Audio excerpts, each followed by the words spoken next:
नमस्कार। कहानी सागर में आपका हार्दिक स्वागत है। आज सुनिए मुंशी प्रेमचंद की लिखी कहानी दो भाई।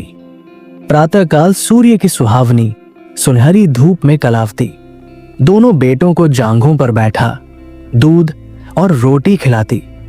केदार बड़ा था, माधव छोटा। दोनों मुंह में कौर लिए कई पग उछल कूद कर फिर जांघों पर आ बैठते और अपनी तोतली बोली में इस प्रार्थना की रट लगाते थे, जिसमें एक पुराने सहृदय कवि ने किसी जाड़े के सताए हुए बालक के हृदयोद्गार को प्रकट किया है। देव देव घाम करो, तुम्हारे बालक को लगता जार। मां उन्हें चुमकार कर बुलाती और बड़े बड़े कौर खिलाती। उसके हृदय में प्रेम की उमंग थी और नेत्रों में गर्व की झलक। दोनों भाई बड़े हुए, साथ साथ गले में बाहें डाले खेलते थे। केदार की बुद्धि चुस्त थी, माधव का शरीर। दोनों में इतना स्नेह था कि साथ साथ पाठशाला जाते, साथ साथ खाते और साथ ही साथ रहते थे। दोनों भाइयों का ब्याह हुआ। केदार की वधू चंपा अमित भाषणी और चंचला थी। माधव की वधू श्यामा सावली सलोनी रूपराशि की खान थी। बड़ी ही मृदु भाषणी, बड़ी ही सुशीला और शांत स्वभावा थी। केदार चंपा पर मोहे और माधव श्यामा पर रीझे, परंतु कलावती का मन किसी से न मिला। वो दोनों से प्रसन्न थी और दोनों से अप्रसन्न भी। उसकी शिक्षा दीक्षा का बहुत अंश इस व्यर्थ के प्रयत्न में व्यय होता था कि चंपा अपनी कार्यकुशलता का एक भाग श्यामा के शांत स्वभाव से बदल ले। दोनों भाई संतानवान हुए। हरा भरा वृक्ष खूब फैला और फलों से लद गया। कुत्सित वृक्ष में केवल एक फल दृष्टिगोचर हुआ, वो भी कुछ पीला सा मुरझाया हुआ। किंतु दोनों अप्रसन्न थे। माधव को धन संपत्ति की लालसा थी और केदार को संतान की अभिलाषा। भाग्य की इस कूटनीति ने शनैः अशनैः द्वेष का रूप धारण किया, जो स्वाभाविक था। श्यामा अपने लड़कों को संवारने सुधारने में लगी रहती। उसे सिर उठाने की फुर्सत नहीं मिलती थी। बेचारी चंपा को चूल्हे में जलना और चक्की में पिसना पड़ता। ये अनीति कभी कभी कटु शब्दों में निकल जाती। श्यामा सुनती, कुड़ती और चुपचाप सह लेती, परंतु उसकी ये सहनशीलता चंपा के क्रोध को शांत करने के बदले और बढ़ाती। यहां तक कि प्याला लबालब भर गया। हिरन भागने की राह न पाकर शिकारी की तरफ लपका। चंपा और श्यामा समकोण बनाने वाली रेखाओं की भांति अलग हो गई। उस दिन एक ही घर में दो चूल्हे जले, परंतु भाइयों ने दाने की सूरत न देखी और कलावती सारे दिन रोती रही। कई वर्ष बीत गए। दोनों भाई, जो किसी समय एक ही पालथी पर बैठते थे, एक ही थाली में खाते थे और एक ही छाती से दूध पीते थे, उन्हें अब एक घर में, एक गांव में रहना कठिन हो गया। परंतु कुल की साख में बट्टा न लगे, इसलिए ईर्ष्या और द्वेष की धधकी हुई आग को राख के नीचे दबाने की व्यर्थ चेष्टा की जाती थी। उन लोगों में अब भ्रातृ स्नेह न था, केवल भाई के नाम की लाज थी। मां भी जीवित थी, पर दोनों बेटों का वैमनस्य देखकर आंसू बहाया करती। हृदय में प्रेम था, पर नेत्रों में अभिमान न था। कुसुम वही था, परंतु वो छटा न थी। दोनों भाई जब लड़के थे, तब एक को रोते देख दूसरा भी रोने लगता था। तब वो नादान, बेसमझ और भोले थे। आज एक को रोते हुए देख दूसरा हंसता और तालियां बजाता। अब वो समझदार और बुद्धिमान हो गए थे। जब उन्हें अपने पराये की पहचान न थी, उस समय यदि कोई छेड़ने के लिए एक को अपने साथ ले जाने की धमकी देता, तो दूसरा जमीन पर लौट जाता और उस आदमी का कुर्ता पकड़ लेता। अब यदि एक भाई को मृत्यु भी धमकाती, तो दूसरे के नेत्रों में आंसू न आते। अब उन्हें अपने पराये की पहचान हो गई थी। बेचारे माधव की दशा शोचनीय थी। खर्च अधिक था और आमदनी कम। उस पर कुल मर्यादा का निर्वाह। हृदय चाहे रोए, पर होंठ हंसते रहें, हृदय चाहे मलिन हो पर कपड़े मैले न हो। 4 पुत्र थे, 4 पुत्रियां और आवश्यक वस्तुएं मोतियों के मोल। कुछ पाइयों की जमींदारी कहाँ तक संभालती। लड़कों का ब्याह अपने वश की बात थी, पर लड़कियों का विवाह कैसे टल सकता। 2 पाई जमीन पहली कन्या के विवाह में भेंट हो गई। उस पर भी बाराती बिना भात खाए आंगन से उठ गए। शेष दूसरी कन्या के विवाह में निकल गई। साल भर बाद तीसरी लड़की का विवाह हुआ। पेड़ पत्ते भी न बचे। हाँ, अब की डाल भरपूर थी, परंतु दरिद्रता और धरोहर में वही संबंध है जो मांस और कुत्ते में। इस कन्या का अभी गौना न हुआ था कि माधव पर 2 साल के बकाया लगान का वारंट आ पहुंचा। कन्या के गहने गिरों बंधक रखे गए, गला छूटा। चंपा इसी समय की ताक में थी। तुरंत नए नातेदारों को सूचना दी, तुम लोग बेसुध बैठे हो, यहां गहनों का सफाया हुआ जाता है। दूसरे दिन एक नाई और 2 ब्राह्मण माधव के दरवाजे पर आकर बैठ गए। बेचारे के गले में फांसी पड़ गई। रुपए कहां से आवे, न जमीन न जायदाद, न बाग न बगीचा। रहा विश्वास, वो कभी का उठ चुका था। अब यदि कोई संपत्ति थी तो केवल वही 2 कोठरियां जिसमें उसने अपनी सारी आयु बिताई थी, और उनका कोई ग्राहक न था। विलंब से नाक कटी जाती थी। विवश होकर केदार के पास आया और आंखों में आंसू भरे बोला, भैया, इस समय मैं बड़े संकट में हूं, मेरी सहायता करो। केदार ने उत्तर दिया, मधु, आजकल मैं भी तंग हो रहा हूं, तुमसे सच कहता हूं। चंपा अधिकारपूर्ण स्वर से बोली, अरे तो क्या इनके लिए भी तंग हो रहे हैं? अलग भोजन करने से क्या इज्जत अलग हो जाएगी? केदार ने स्त्री की ओर कनखियों से ताक कर कहा, नहीं नहीं, मेरा ये प्रयोजन नहीं था।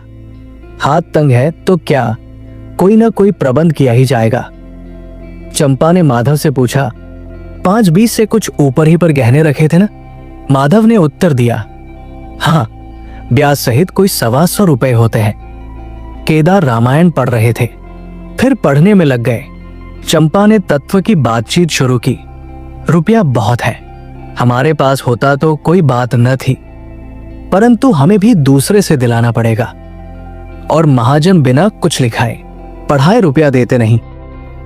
माधव ने सोचा, यदि मेरे पास कुछ लिखाने बढ़ाने को होता तो क्या और महाजन मर गए थे, तुम्हारे दरवाजे आता क्यों?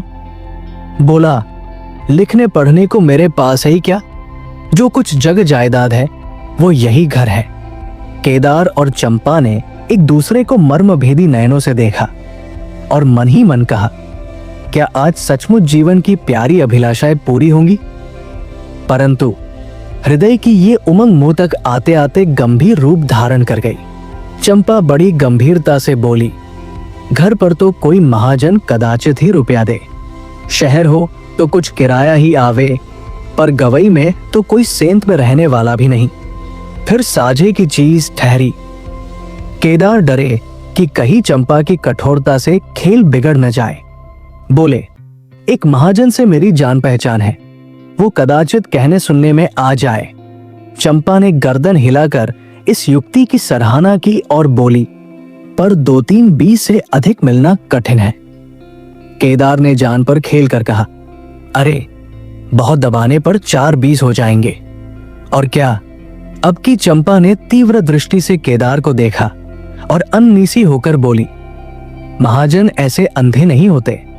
माधव अपने भाई भावज के इस गुप्त रहस्य को कुछ कुछ समझता था। वो चकित था कि इन्हें इतनी बुद्धि कहां से मिल गई। बोला, और रुपए कहां से आवेंगे? चंपा चिढ़कर बोली, और रुपयों के लिए और फिक्र करो, 125 रुपए इन 2 कोठरियों के इस जन्म में कोई न देगा। 4-20 चाहो तो एक महाजन से दिला दूं, लिखा पढ़ी कर लो। माधव इन रहस्यमय बातों से सशंक हो गया। उसे भय हुआ कि ये लोग मेरे साथ कोई गहरी चाल चल रहे हैं। दृढ़ता के साथ अड़कर बोला, और कौन सी फिक्र करूं? गहने होते तो कहता लाओ रख दूं। यहां तो कच्चा सूद भी नहीं है। जब बदनाम हुए तो क्या 10 के लिए, क्या 50 के लिए, दोनों एक ही बात है। यदि घर बेचकर मेरा नाम रह जाए तो यहां तक तो स्वीकार है, परंतु घर भी बेचूं और उस पर भी प्रतिष्ठा धूल में मिले, ऐसा मैं न करूंगा। केवल नाम का ध्यान है। नहीं, एक बार नहीं कर जाओ तो मेरा कोई क्या करेगा। और सच पूछो तो मुझे अपने नाम की कोई चिंता नहीं है। मुझे कौन जानता है, संसार तो भैया को हंसेगा। केदार का मुंह सूख गया। चंपा भी चकरा गई। वो बड़ी चतुर, वाक निपुण रमणी थी। उसे माधव जैसे गवार से ऐसी दृढ़ता की आशा न थी। उसकी ओर आदर से देखकर बोली, लालू, कभी कभी तुम भी लड़कों की सी बातें करते हो। भला इस झोंपड़ी पर कौन सौ रुपए निकाल कर देगा? तुम 125 के बदले 100 ही दिलाओ। मैं आज ही अपना हिस्सा बेचती हूं। उतना ही मेरा भी तो है। घर पर तो तुमको वही 4-20 मिलेंगे। हाँ, और रुपयों का प्रबंध हम आप कर देंगे। इज्जत हमारी तुम्हारी एक ही है, वो न जाने पाएगी। वो रुपया अलग खाते में चढ़ा लिया जाएगा। माधव की इच्छाएं पूरी हुई। उसने मैदान मार लिया। सोचने लगा, मुझे तो रुपयों से काम है, चाहे एक नहीं 10 खाते में चढ़ा लो। रहा मकान, वो जीते जी नहीं छोड़ने का। प्रसन्न होकर चला। उसके जाने के बाद केदार और चंपा ने कपट भेष त्याग दिया और बड़ी देर तक एक दूसरे को इस कड़े सौदे का दोषी सिद्ध करने की चेष्टा करते रहे। अंत में मन को इस तरह संतोष दिया। भोजन बहुत मधुर नहीं, किंतु भरकठौत तो है। घर, हाँ, देखेंगे कि श्यामा रानी इस घर में कैसे राज करती है। केदार के दरवाजे पर 2 बैल खड़े हैं। इनमें कितनी संग शक्ति, कितनी मित्रता और कितना प्रेम है। दोनों एक ही जुए में चलते हैं। बस इनमें इतना ही नाता है। किंतु अभी कुछ दिन हुए जब इनमें से एक चंपा के मैके मंगनी गया था, तो दूसरे ने 3 दिन तक नाद में मुंह नहीं डाला। परंतु शौक, एक गोद के खेले भाई, एक छाती से दूध पीने वाले, आज इतने बेगाने हो रहे हैं कि एक घर में रहना भी नहीं चाहते। प्रातः काल था।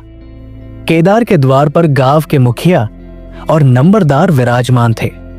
मुंशी दाताद्याल अभिमान से चारपाई पर बैठे रेहन का मसविदा तैयार करने में लगे थे। बार बार कलम बनाते और बार बार खत रखते, पर खत की शान न सुधरती थी। केदार का मुखारविंद विकसित था और चंपा फूली नहीं समाती थी। माधव कुम्हलाया और म्लान था। मुखिया ने कहा, भाई ऐसा हित, न भाई ऐसा शत्रु। केदार ने छोटे भाई की लाज रख ली। नंबरदार ने अनुमोदन किया, भाई हो तो ऐसा हो। मुख्तार ने कहा, भाई सपूतों का यही काम है। दाता दयाल ने पूछा, रेहन लिखने वाले का नाम? बड़े भाई बोले, माधव वल्द शिवदत्त। और लिखाने वाले का?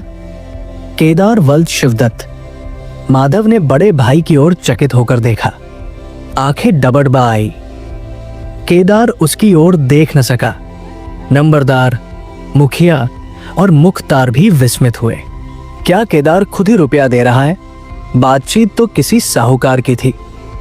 जब घर ही में रुपया मौजूद है तो इस रहनमी की आवश्यकता ही क्या थी? भाई भाई में इतना अविश्वास। अरे राम राम, क्या माधव 80 रुपए का भी महंगा है? और यदि दबा ही बैठता तो क्या रुपए पानी में चले जाते? सभी की आंखें सैन द्वारा परस्पर बातें करने लगी। मानो आश्चर्य की अथाह नदी में नौकाएं डगमगाने लगी। श्यामा दरवाजे की चौखट पर खड़ी थी। वो सदा केदार की प्रतिष्ठा करती थी, परंतु आज केवल लोकरीति ने उसे अपने जेठ को आड़े हाथों लेने से रोका। बूढ़ी अम्मा ने सुना तो सूखी नदी उमड़ आई। उसने एक बार आकाश की ओर देखा और माथा ठोंक लिया। अब उसे उस दिन का स्मरण हो आया जब ऐसा ही सुहावना सुनहरा प्रभात था और 2 प्यारे प्यारे बच्चे उसकी गोद में बैठे हुए उछल कूद कर दूध रोटी खाते थे। उस समय माता के नेत्रों में कितना अभिमान था, हृदय में कितनी उमंग और कितना उत्साह। परंतु आज नयनों में लज्जा है और हृदय में शोक संताप। उसने पृथ्वी की ओर देखकर कातर स्वर में कहा, हे नारायण, क्या ऐसे पुत्रों को मेरी ही कोख में जन्म लेना था? आप सुन रहे थे मुंशी प्रेमचंद की लिखी कहानी दो भाई। ऐसी और प्रेरणादायक कहानियों के लिए हमारे चैनल कहानी सागर को सब्सक्राइब करें। अगर ये कहानी आपके दिल को छू गई हो तो इसे लाइक करें और अपने दोस्तों और परिवार के साथ शेयर करें। धन्यवाद।